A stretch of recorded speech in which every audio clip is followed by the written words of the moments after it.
Howdy folks, I'm Fiery Field Woodrush, furiously firing fiendish fugitives. I'm Amber. And here are more fiendish fugitives for us to fire.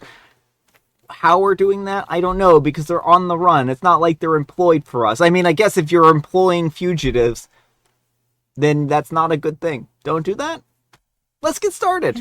Amber, why are we hiring fugitives? I mean, they're flower fugitives, so they're not like that bad. Maybe they're just like poisonous flowers or something. I don't know. You're the one hiring them, not me. Alright folks, and our first letter is titled, Am I a Jerk for Bringing Up My Friend's Gross Lifestyle When He Said Being a Stay-at-Home Mom Wasn't Real Work?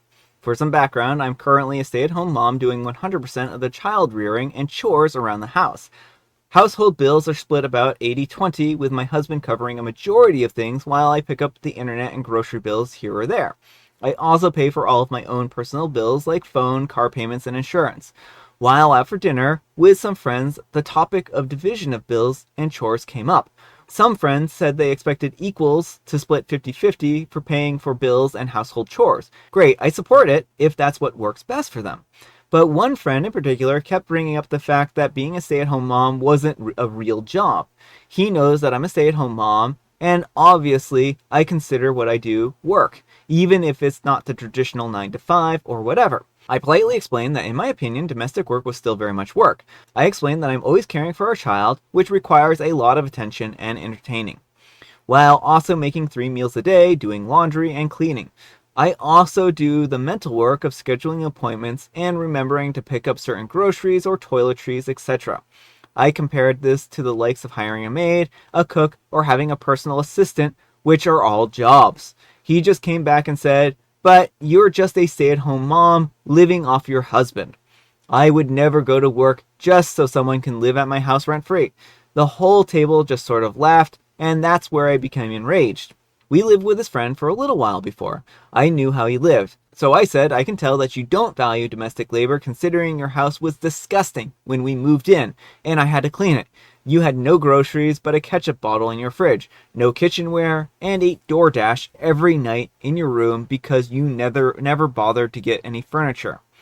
There was dead silence at the table before I finished with, you're 35 years old and can't talk to a woman. I wouldn't worry about anyone living with you anytime soon. I could feel that I was on the verge of tears and my heart was racing, so I just got up and I walked to the car. My husband followed me out when we got in the car and we began to drive home. I tried to hold back tears while he comforted me, but eventually he told me that what I said was unnecessarily harsh and I should try to apologize. When I got home, I have been removed from our friends group chat, but one of my friends had texted me on the side to tell me that he thought everything I said was true, but that I shouldn't have made it so personal just because our friend disagreed with my views. Now I think that I lost all of my friends, and maybe it wasn't serious enough to bring up his personal stuff, but am I the jerk? All right, folks, what do you think? No, not the jerk. And why didn't your husband step in and back you up? Why didn't any of your friends step in and back you up? Like, honestly, this may be a case of good riddance to bad rubbish. If they're okay with him, because his was clearly targeted too. It's not like he didn't know you were a stay-at-home mom. It's not like they didn't all know you were a stay-at-home mom. Here he's trashing on you under the guise of, oh, well, I'm not talking about her personally. No, it very clearly was personal and targeted, and no one had your back. Yeah, I think that's the biggest problem I have within this situation, right? Is that no one removed him from the group chat. He wasn't punished for saying some very targeted things and being like, you're just a mooch living off your husband type of thing, right? And why OP? I mean, I guess OP could have just said something like, I guess somebody who's disgusting and lives out of blah, blah, blah, and made it less personal. But, I mean, really clearly what he said was very personal as well. And I mean, I'm not all about tit for tat like this, but I don't think that OP was wrong for calling somebody out for their lack of domestic skills or lack of trying to be domestic. Maybe the end comment where she was like, oh, he'll never have a woman in his home anyways, maybe that was a little far, but the truth hurts a little bit, right? Well, and that's the thing, is like, he is devaluing what is a very important job. And OP was right to point out that, look, the people who work as nannies and maids and chefs and everything, they all get paid for doing that work. And they, like, these are all actual jobs. Just because someone's not getting like compensation for it doesn't mean it's any less work or any less a real job. Yeah, and I guess again, like there's the expression "don't poke a bear," right? Like you don't poke a bear for a reason because you know it's going to turn on you, right? And I mean, like, sure, you can be civil all you want, but if you start purposely jabbing at somebody and making, defaming them and whatnot, I think that at a certain point you can expect that they're going to retort and not just kind of sit and take your abuse, right? Well, my guess is this guy probably gets away with this type of thing all the time. Like, again, it seems like no one in the friends could even laugh. Like, oh, ha ha, it's so funny for you to demean OP in front of us. Yeah. And I mean, I think that's far worse than, in some respects, than what OP did, right? Mm-hmm. Like, this whole friends group suddenly got up at arms when OP unleashed some truth. But when the friend is sitting there unleashing truth and being, like, very sexist about his points of view, suddenly it's become a problem, right? And I don't know. I think that OP, like you said, it's good riddance to bad rubbish. Maybe this isn't the friends group for OP.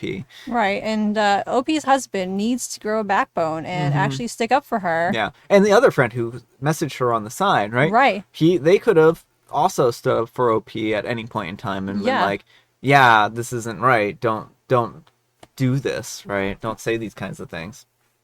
But let me know what you folks think. So anyhow, take care and good luck. All right, folks, and our next letter is titled, "I'm a 29-year-old female and I'm married. My brother-in-law, a 40-year-old male, is hitting on me. What do I do?"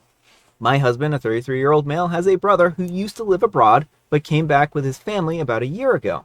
I'm conventionally attractive and very large-chested, so I'm used to unwanted attention. I think it's important to mention that I don't wear revealing clothing or excessive makeup to accentuate my looks. However, I will dress up for events like weddings or birthday parties, or wear a swimsuit to the beach like everyone else. I think that I have the right to that. Ever since brother-in-law came back and started to attend family events, he's been making me uncomfortable. He's been making inappropriate comments regarding my looks, stares at me, stands too close, and is overall creepy. Recently, he started sending me funny pictures and video messages. I don't like it, but I did not want to make a scene because on paper, it does just look like a normal thing for brother-in-law to do. I raised my concerns to my husband anyways, and he told me that his brother has always been a jerk and that he would talk to them. We see them at least monthly because brother-in-law lives in my in-laws' house, and lately I've been dreading these visits. The last time I saw brother-in-law cross the line and he tried to touch my butt. My husband saw it and confronted him, which resulted in a conflict and my husband pushing brother-in-law before father-in-law separated them and we went home. Not long after that, mother-in-law came over. I currently stay at home with a toddler and a 10-month-old. She told me that I make sister-in-law uncomfortable and asked what I thought I could do to remedy the damage that was done.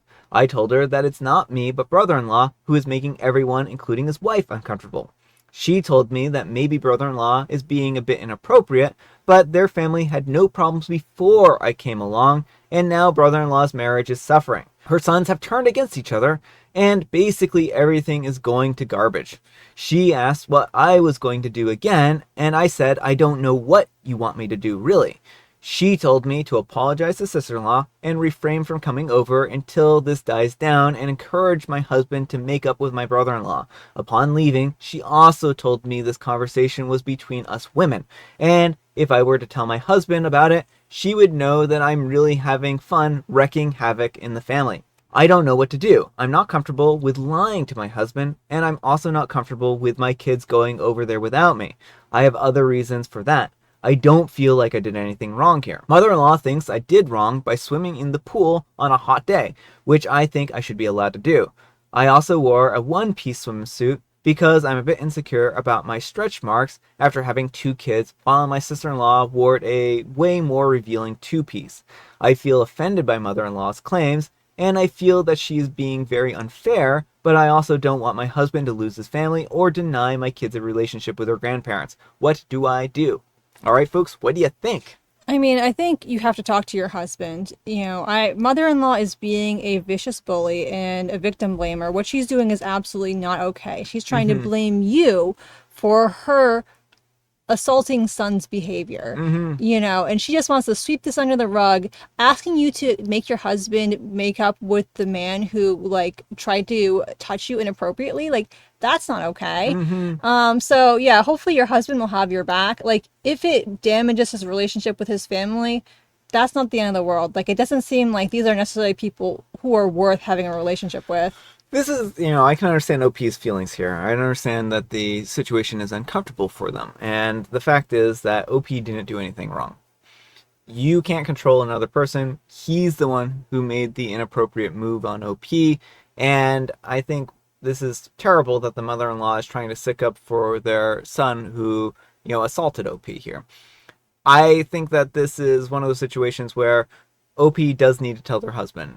Don't be afraid about losing the relationship with the grandparents. If your husband decides that it isn't worth continuing a relationship with the parents, that's a decision that you two can talk about and work out together because you're a team. You shouldn't have to deal with this alone. And just because your mother-in-law says if you tell this to your husband, it means that you're wrecking the family, doesn't mean that it's true. No, she knows she's doing this to try and keep you silent because she knows what she's doing is inappropriate. Mm-hmm. She knows hopefully your husband will back you up and she's doing the wrong thing. Yeah. And so she's trying to put the guilt on you so that if things go bad, then she can be like, oh, well, it's all your fault, OP. You're causing trouble. You're not causing trouble. Brother-in-law and the people who are enabling him, they're the ones causing trouble. Yeah. If the truth makes you look bad, then maybe you are bad, right? Plain and simple. And in this particular case, if mother-in-law looks bad for trying to cover up this situation, then she is probably the bad person in this situation, right? So OP, you don't have to deal with a situation like this on your own.